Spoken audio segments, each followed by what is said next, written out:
Bonjour à tous, j'espère que vous allez bien. Dans la dernière vidéo, j'ai expliqué pourquoi Intermarché passait pour des amateurs dans leur dernière pub papier.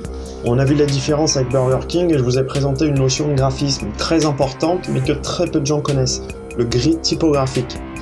Je vous ai donné une astuce hyper simple mais super efficace pour tester la lisibilité de vos textes. Pour résumer, en gros, l'astuce c'est de plisser les yeux pour flouter le texte et voir s'il y a des trous. Je vous ai aussi promis que je vous montrerai 3 outils qui permettent très concrètement d'optimiser la lisibilité et au final d'augmenter la qualité perçue de vos mises en page.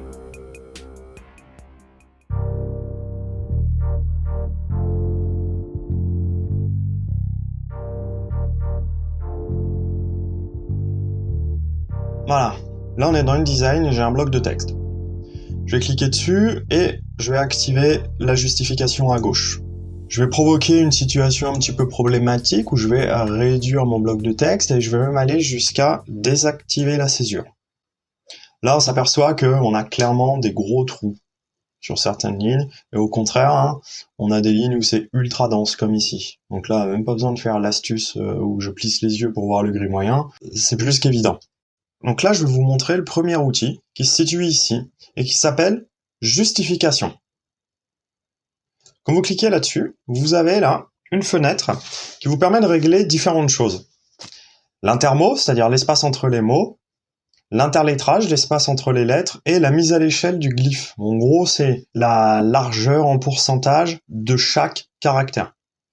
Et à chaque fois, vous avez minimum, optimum, maximum, ce qui permet de donner en pourcentage une latitude, une souplesse au logiciel pour qu'il puisse adapter les espaces ou carrément la taille des caractères comme il y a sur cette ligne. Donc là, on voit que par défaut, c'est 80, 100, 133 pour l'intermot.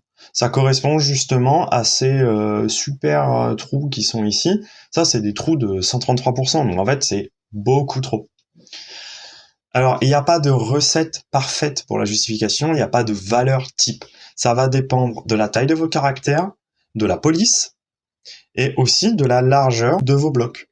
Mais quelque chose qui revient souvent, c'est qu'on va diminuer toutes ces valeurs pour aller vers quelque chose qui ressemble à ça. Voilà, donc là, on est à 70, 80, 90, moins 10, moins 5, 0. Vous voyez, si je coche des coches aperçues, on voit la différence. On voit bien que le texte est beaucoup mieux réparti avec les nouveaux réglages. Et la mise à l'échelle du glyphe, j'y touche pas, j'y ai jamais touché, je vous conseille pas d'y toucher. Ce que je vais faire, c'est que je vais vous mettre plusieurs ressources dans les vidéos, comme ça vous pourrez aller voir, vous faire votre propre idée. Voilà, ça c'était la première astuce. Hop.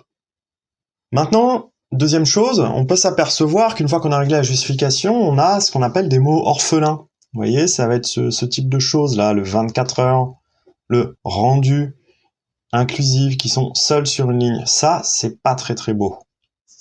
On va aller sélectionner un endroit où c'est problématique et on va diminuer l'approche, on va y aller petit à petit. Moins 5, c'est pas suffisant. Je vais mettre moins 7, ça passe. Vous voyez, hop. Du coup, on a réussi à régler ce problème-là. Donc ça, c'est quelque chose qu'il faut répéter à la mano. C'est un petit peu fastidieux, mais c'est important. Dernière chose, donc évidemment, la largeur du bloc permet aussi de réorganiser le texte et du coup d'éviter ce genre de soucis. Et le dernier outil, le dernier conseil que je veux vous donner par rapport à l'aménagement de vos blocs de texte, c'est d'utiliser des colonnes. Donc en gros, je vais donner un petit peu plus de largeur ici, et là vous avez la possibilité de rajouter des colonnes dans votre bloc, et en dessous, de régler la taille de la gouttière, l'espace entre les colonnes.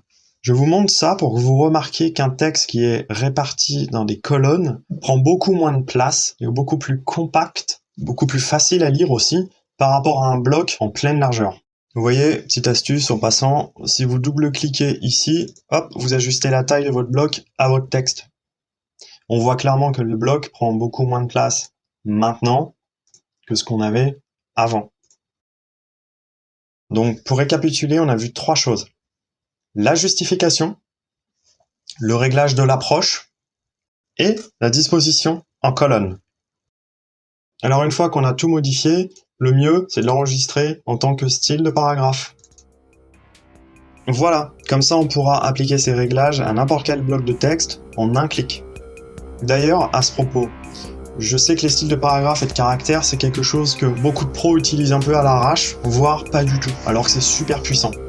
Dites-moi en commentaire si vous souhaitez que je crée une ou plusieurs vidéos pour expliquer quelle est la différence entre les styles de paragraphes et les styles de caractères, quels sont leurs avantages, et surtout, quelles sont les bonnes pratiques pour gagner en productivité et éviter de refaire 15 fois les mêmes trucs. Voilà, je vous remercie, je vous dis à très bientôt, et je vous souhaite une excellente fin de journée.